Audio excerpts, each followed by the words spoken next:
Communist economic systems of the 20th century caused catastrophic human losses and economic stagnation, demonstrating the fundamental failure of centralized planning.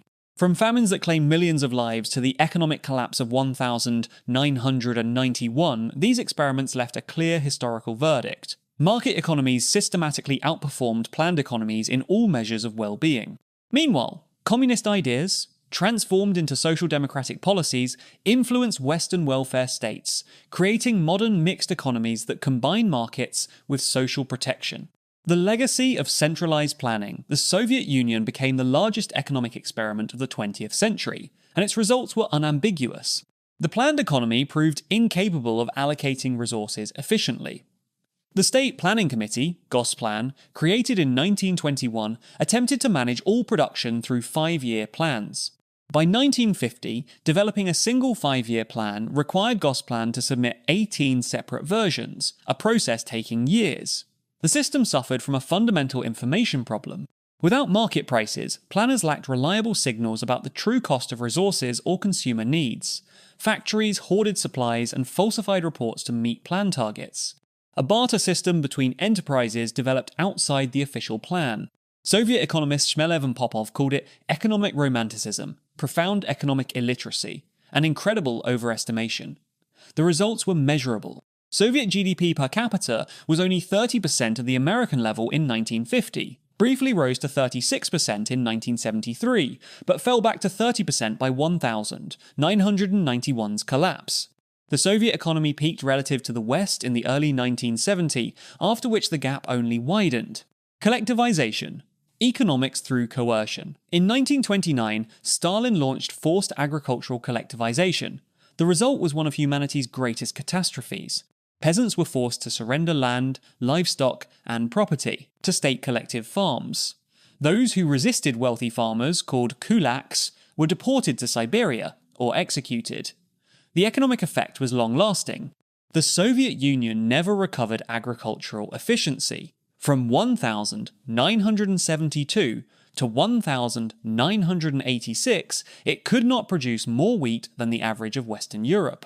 From 1961 to 1985, food imports cost nearly $152 billion. By the 1980s, the country could not feed itself, though collectivization was supposed to solve precisely this problem.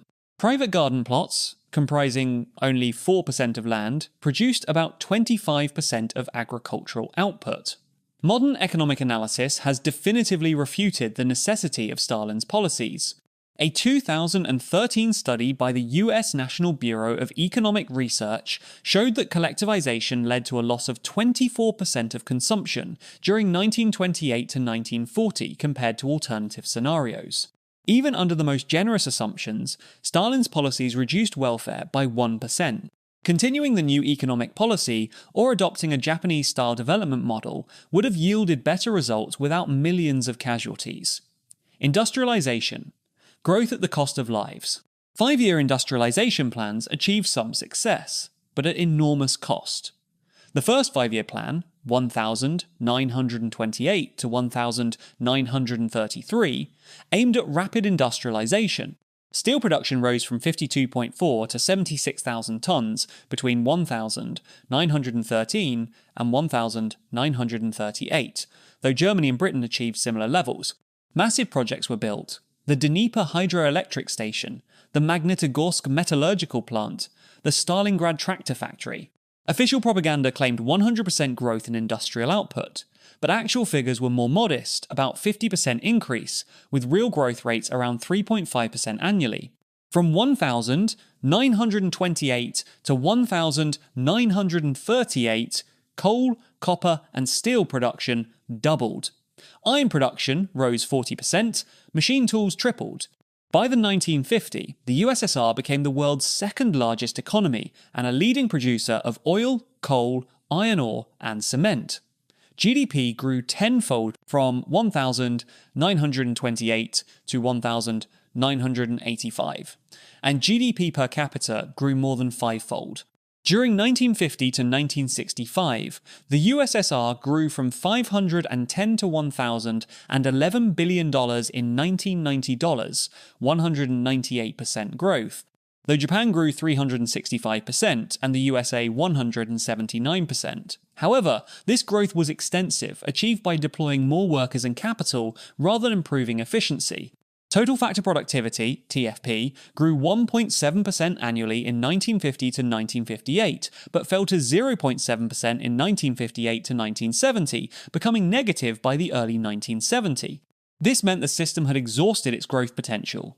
The human costs were immense. Gulag labor was used about 2% of the Soviet workforce by the late 1930s. Real worker wages fell 11.4% in 1933 compared to 1,926. Living standards declined sharply. The emphasis on quantity over quality led to chronic shortages of consumer goods and low efficiency. Chronic shortages and stagnation. The planned economy created an economy of shortage, a term coined by Hungarian economist János Kornai. By mid-1990, over 1,000 basic consumer goods were very rarely available. Queuing became a national pastime. A 1,990 estimate showed 30 to 40 million woman hours spent yearly just standing in lines. Cars had multi-year waiting lists. The black market thrived, filling the gaps in the planned economy. Comparisons with the West were damning. Technological lag deepened over time. While the West computerized after 1965, the USSR fell further behind.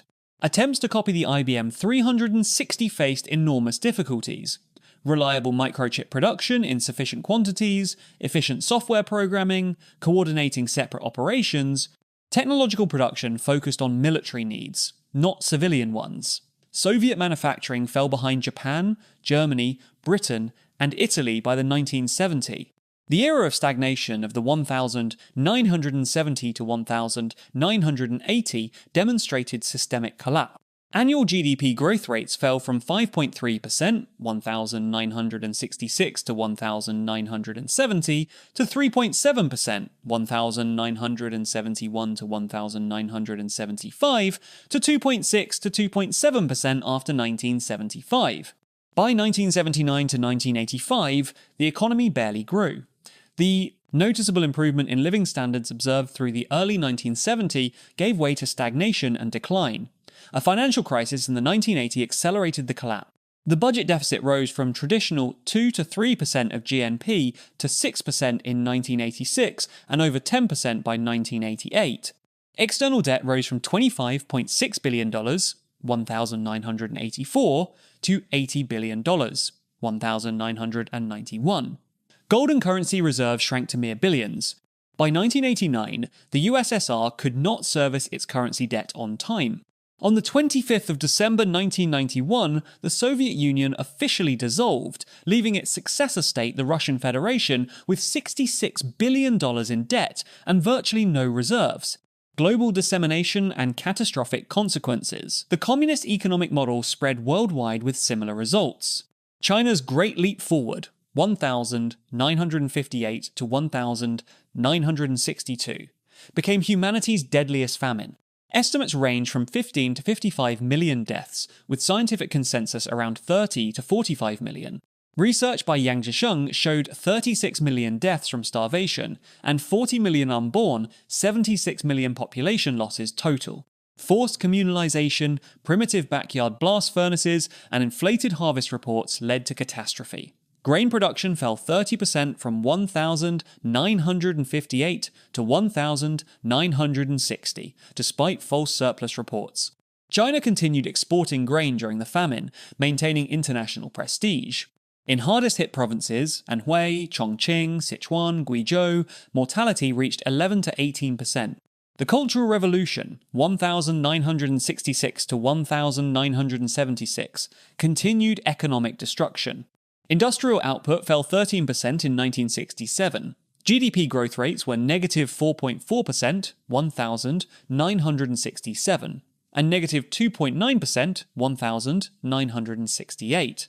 The education system was devastated for decades. Only Deng Xiaoping's reforms after 1978 rescued the Chinese economy. Decentralization of agriculture, special economic zones, foreign investment, and gradual market reforms produced a growth miracle. Averaging 9.5% annually, 1978 to 2013, GDP per capita rose tenfold, 800 million people escaped extreme poverty. This confirms success came when China moved away from the communist model toward markets. Eastern Europe, under Soviet influence, created the Council for Mutual Economic Assistance. By 1989, economic indicators were grim. East Germany GDP per capita fell from 103% of West German level, 1,950, to 31%, 1,989. Czechoslovakia fell from 69% of Western European level, 1,950, to lower positions. Poland faced serious debt crisis in early 1980. Romania and Bulgaria among Comecons' poorest members. After communism's collapse in 1989, GDP plummeted in the immediate period. By 2000, most Eastern European countries still hadn't reached Western European level. Even 30 years after German reunification, East Germany remains at 75 to 80% of West German productivity, despite massive transfers of about 1.4 trillion, 1990 to 2010. Cuba under Castro depended on Soviet subsidies of $4.3 billion annually, 1986 to 199021, 2% of Cuba's GNP. When the USSR collapsed, Cuba's GDP fell 35%, 1991 to 1995. Imports halved. The crisis was worse than in any Eastern European country. Over 35,000 balseros fled to Miami on rafts. The economy recovered to pre-crisis levels only 10 years later, when Venezuela replaced the USSR as the main benefactor. Vietnam, after 1975 unification, adopted Soviet central planning and collectivization. By 1986, inflation reached 700%, serious food shortages existed, store shelves were empty, farmers were starving. The economy floated on $4 million daily Soviet aid and was near bankruptcy. North Korea remains the most terrifying example of communist economics. The Juche, self-reliance economy, led to catastrophe. In 1970, North Korea was 25% richer per capita than South Korea, $325 versus $260. By 2023, the situation completely reversed. South Korea at $35,558 versus North Korea at $640, a 56-to-1 ratio. The 1990 famine, the arduous march, killed 2 to 3 million of 22 million people, mortality of 10 to 15%. Loss of Soviet aid. Stalinist agriculture without incentives, floods of 1,995, and drought created a perfect storm. The government banned using the words famine and starvation. Today, nearly half the population is malnourished, 98% of foreign trade is with China, and the economy is isolated and strangled by sanctions. Cambodia under the Khmer Rouge, 1975 to 1979, represents the most radical communist experiment. Pol Pot forcibly evacuated all cities to the countryside, abolished money, private property, markets, closed schools and hospitals. The policy was called Maha Laut Plo, a direct reference to China's Great Leap Forward. Approximately 1.5 to 2 million people died. 1,975 to 197.925% of Cambodia's population. Causes: starvation, disease, forced labour, executions. Targets were intellectuals, professionals, educated people, anyone wearing glasses, or speaking foreign languages. Ethnic minorities. Cham Muslims, 70% killed. Working age men, 50 to 70% killed. The economy was completely destroyed. China provided 90% of foreign aid to the Khmer Rouge, including $1 billion in 1975 and over 15,000 military advisors. African communist experiments in Angola, Mozambique, Ethiopia, Tanzania, Ghana, Mali, Zambia and others also failed. Nationalization led to inefficiency. Agricultural collectivization reduced food production, central planning couldn't efficiently distribute resources. Most transitioned to market economies in the 1990s after Soviet support collapsed. contemporary economic challenges and socialist ideas, the United States faces significant fiscal challenges. The federal budget deficit stands at $1.8 trillion, 6% of GDP, in 2025, with national debt at $30 trillion, 100% of GDP, projected to rise to 118% by 2035. Interest payments exceeded $1 trillion for the first time. Social Security and Medicare consume 50% of the federal budget. The structural problem is demographics. The worker-to-retiree ratio declined from 5.11960 to 3.32007 and is projected at 2.1 by 2040. Social Security's trust fund is forecast to be exhausted by 2032, Medicare by 2028. Social program spending rose from 0.4% of GDP 1900 to 17% late 2010. Developed countries face similar challenges: aging populations, strained pension and medical systems everywhere. Inflation 2021 to 2025 rose from 2.1%, average 2017 to 2019, to a peak of 9% in June 2022, currently 3% as of September 2025. Causes included supply chain disruptions from COVID-19, energy shocks, an extremely tight labour market, and massive fiscal stimulus during the pandemic. The Federal Reserve raised rates from near zero to over 5% by mid-2023, the most aggressive campaign since the early 1980s.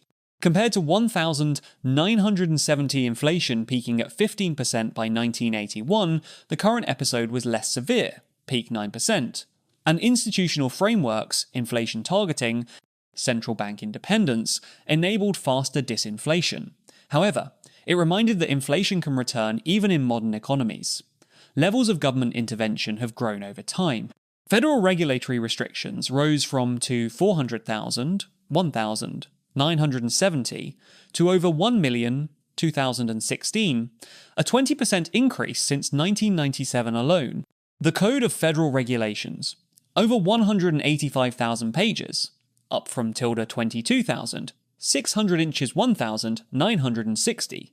Mercator Center research showed regulatory accumulation has slowed US GDP growth by an average of 2% annually, 1,949 to 2005, with estimated cumulative GDP loss of $4 trillion by 2012.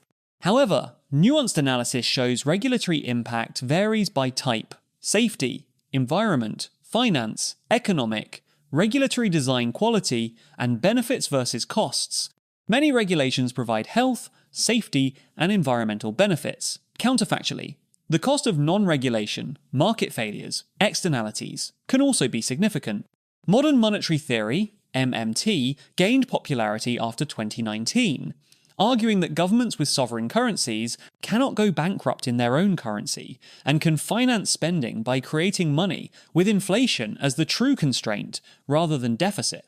Mainstream economist critics unanimously reject MMT's central claims, pointing to underestimation of inflation risks from monetary financing, ignoring real resource constraints, and examples of failures: Venezuela, Zimbabwe, democratic socialist movements, Bernie Sanders in USA, Jeremy Corbyn in Britain, gained popularity, especially among youth, calling for Medicare for all, universal public health insurance. 2020 Congressional Budget Office analysis showed potential savings of $650 billion in national healthcare costs by 2030 through administrative efficiency, but federal spending would increase $1.5 to $3 trillion annually, reflecting the shift from private to public financing. Green New Deal. Cost estimates vary wildly from $51 to $93 trillion over 10 years, including energy components $10 to $15 trillion. And social programs. Universal healthcare $36 trillion, job guarantee $45 trillion. Universal basic income. $1,000 divided by month for all adults costs to $3 trillion annually, equivalent to half current federal tax revenues. Recent randomized controlled trials showed 4 to 5% reduction in work. Electoral results were mixed. Sanders and Corbyn lost primary divided by national elections, but shifted party discourse leftward. Many previously radical positions, universal healthcare, free college, gained mainstream support. However, platforms are viewed as too radical, divided by expensive, by voters in national elections. European welfare state models demonstrate that universal healthcare is achievable at lower cost than the US system, and that high taxes can coexist with prosperity if well designed and support high employment. The Nordic model shows generous benefits plus high taxes plus high employment can coexist. However, aging presents a universal challenge, and southern European countries, Italy, Spain, Greece, show pitfalls of poorly designed systems with high youth, unemployment, and rigid labour market. China's state capitalism achieved impressive growth. 800 million lifted from poverty, became world's second largest economy, but faces constraints and challenges. State-owned enterprises, SOEs, are less profitable than private firms, despite advantages: massive non-performing loans, misallocated capital, zombie companies. The model worked for catch-up growth, less clearly for innovation-led growth at the frontier, slowing productivity growth, demographic contradictions, concerning debt levels, 300% of GDP in total debt. Real estate market crisis, youth unemployment over 20%. Xi Jinping's political consolidation may undermine economic dynamism. The model is effective for certain stages of development, but long-term sustainability and desirability for democracies remain questioned.